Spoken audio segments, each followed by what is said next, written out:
approached you, he just pulled you to the side and asked you a question. It's different when you're being attacked, Mike. Yeah. It's just different. And I can hold a conversation, because even with her, I said, hey, wait a minute, let's talk about it. And she was able to talk about it. She went live at 5 on me, but she gave me the opportunity to at least express my thoughts. Now, at the end of this conversation, she still felt the way she did about me, but I was able to, hey, I just shared it, and we keep it moving. You can't change the world, Maybe you should invite her on the show. That'd be something decent to talk about. That would, man. You know what I mean? I'm down with that. See if we can get her on the show, whoever this young lady is. That'd be, you know what I mean, it'd be kind of interesting to speak with her. But nah, at the end of the day, like, you and I touch on this topic a lot in a lot of our podcast videos, of course, dealing with race. And it's so easy to continue to keep talking about it, but my whole thing is, like I always say from the beginning, guys, it has to be enough of the talking and more of the doing. You know what I mean? Because we can sit up here and we can talk about it all day, but it has to be more of the doing. What actions are we going to take as a culture to come together more, instead of always worrying about what supremacy has over us, or white supremacy has over us? And at the end of the day, because I'm not a guy that's racist, I won't mind also sitting down to talk to white people, see what can we do to come to even bridge the gap of bringing the cultures of a white culture or a black culture more together. Because at the end of the day, hate is hate regardless of what color you are. Racism is racism regardless of whether you're black, Hispanic, Asian. Racism is racism. And one thing that divides this world is religion and racism. You know what I mean? That's the two things that really divide this world. And at the end of the day, nothing comes from that. You know what I mean?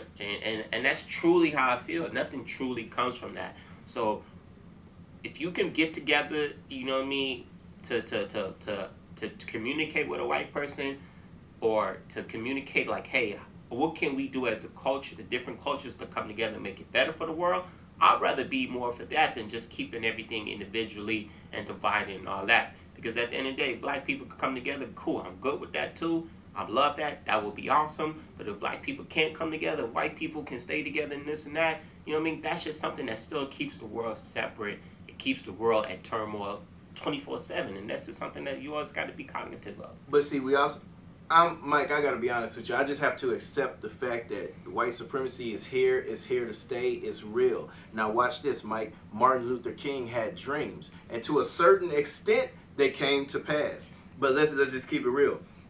White supremacy is still one of the strongest things that's out here. Now, with that being said, unfortunately, Martin Luther King's dream reached its peak. So where I'm at, I don't believe that. Man, where I'm at, Mike, now it's like, okay, and that's almost disrespectful to Martin, what you're saying, though. Nah. Clearly. Nah. It's reached. I mean, Mike, your kids getting shot in the back.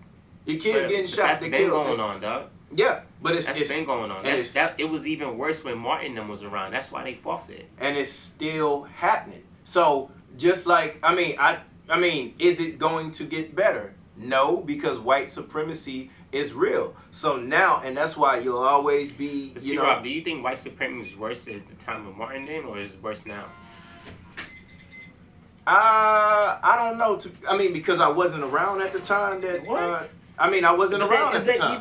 Is that even a question for you to logically even think clearly on? Yeah. Really? I wasn't there at the time. Is segregation going on now?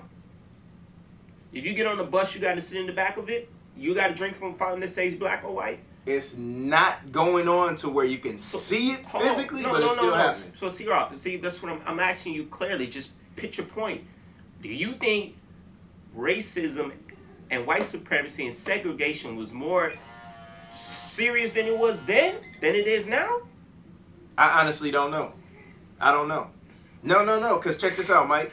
People, because back in that time, people were getting sprayed with water hoses and all that. I get it. Segregation, you got to use this fountain, you got to use this fountain. Oh, no. But it was more than them just getting sprayed with water hoses and all that. Of course. Let's just make it clear. There was a point in time where you can even go to a school with a white person. Okay. There was a point in time where black people like Martin, people like Malcolm, people like Harriet, people who fought for civil rights of black people, they died for this. True. They died to see where we're at right now. I think if Martin was alive, Martin would definitely be happy as how far the culture has pushed itself and how more of an integration that we have come together. Yes, I understand there are still racism that affects us to this day.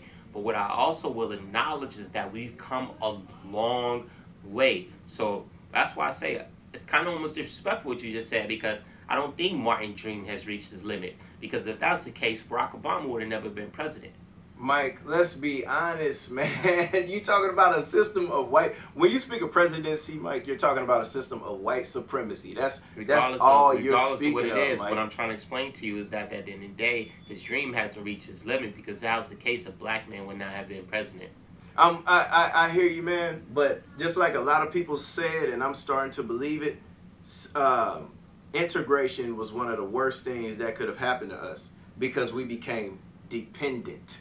You see, white supremacy allowed us to only go so far within their system, and now we feel like we made it. We're dependent now. Whereas when we were segregated, unfortunately, we had to figure things out on our own. Now, don't get me wrong, because I have great white friends. Like the girl who told me what she told me, and my homeboy Jeremy Johnson, man.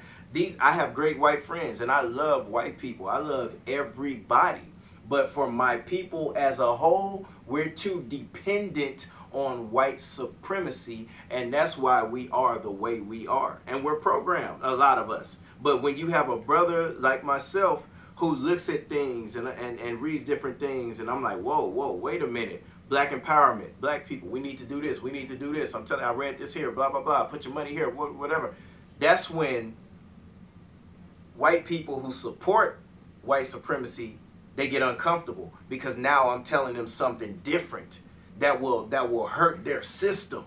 That's why I get attacked, and I'm built for it. I'm okay with that. And to the young girl that jumped in my inbox, she's 22, man. She ain't even lived. No disrespect, boo. You ain't lived.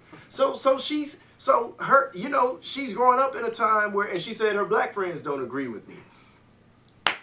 Your black friends live another 10 years, then get back to me on that one. Yeah, but I understand why black friends agree. That's what I just said. The younger generation don't look at racial views like we do. Younger generation don't see that. The younger generation sees equal equality. The younger generation feels you should date whoever you want to date. You should be in love with who you want to be in love with. And I'm with all that. But that's what the younger generation sees. So I'm not surprised to hear a 22-year-old white girl who have black friends don't understand where you're coming from, because they don't care about that. They don't. In some ways you almost gotta love that aspect of life too for them, because at the end of the day, that's fair that they want to love who they want to love, be friends with who they want to be with, and not worry about systematically stuff that we worry about so much in our generation and our culture. Because I always ask you this, C-Rob, as much as you talk about white supremacy, this and that, what black people should be doing about it, at the end of the day, the question is, we're not doing nothing about it. So it's easy to talk about it when we're not doing anything about it. So all we're doing is wasting hot air, continuing to try to stress the point, and then the black people who are talking about it, you're going to ask them, what are they doing about it? What is Dr. Umar Johnson doing with $500 million?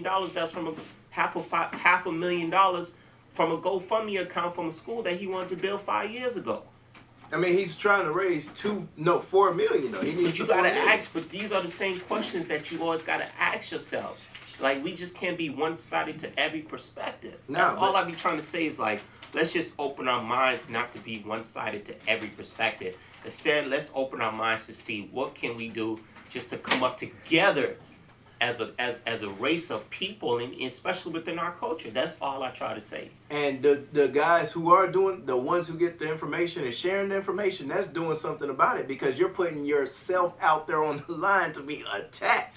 Man, Zero, they're not the first people to do that, bro. I don't look at these guys, and I respect what they do. Just trust me, I respect what Boyce Watkins and all these guys preach. I do. I listen to them. I'm not going to say I don't respect them. I really do. But at the end of the day, I don't look to these guys as my heroes. I don't look at these guys as putting themselves on the line, because guess what? Martin Luther King put themselves on the line. They actually died. You know what I mean? Malcolm X actually died. Harriet Tubman. These are the forefathers for us. Mike. These new guys aren't really the forefathers for us, because these new guys, at the end of the day, they're just really following up on what these guys who actually died and put themselves on the line for. And you got to look at it from this perspective. Hold on. You got to look at it from this perspective. Martin Luther King, who's actually one of my heroes. Out of any black hero, Martin Luther King is actually one of my heroes. Martin Luther King fought for black people for civil rights. But guess what? Martin Luther King always preached black people and white people need to come together and work together. That's what he always preached. Malcolm X was clearly on black people's side. But as Malcolm X grew and he developed, guess what Malcolm X also said? Oh yeah, he was about bringing the white people together too. See, that's the type of hero from a civil rights movement that we need to pay attention to. We need more of that. We just don't need the ones who says, black people should do this, black people should do that. But then you don't come with no ways for us to do it. But you don't show no examples of how you're doing it for us to do it. They got solutions and examples all the time. People just need to click instead of clicking on a Future video or watching a girl twerk. Won't you go look at Dr. Umar? That's the or Boyce Watkins. These are the people they need to look at because they're coming with solutions, Mike. And these same people are carrying the torch. Don't talk to me about it. Show me. Mike, they showing you. Show me what you're doing. Show me what you're doing in the community. Show me what you're doing when stuff goes down. Show me what you're doing. Just don't talk to me about it. I can easily talk, but show me what you're doing. They're exposing it. That's. See, Rob, you can't expose something that we already knew. No, it's been exposed from the times of Martin and Malcolm. Everybody didn't know it, Mike. That's why you have people that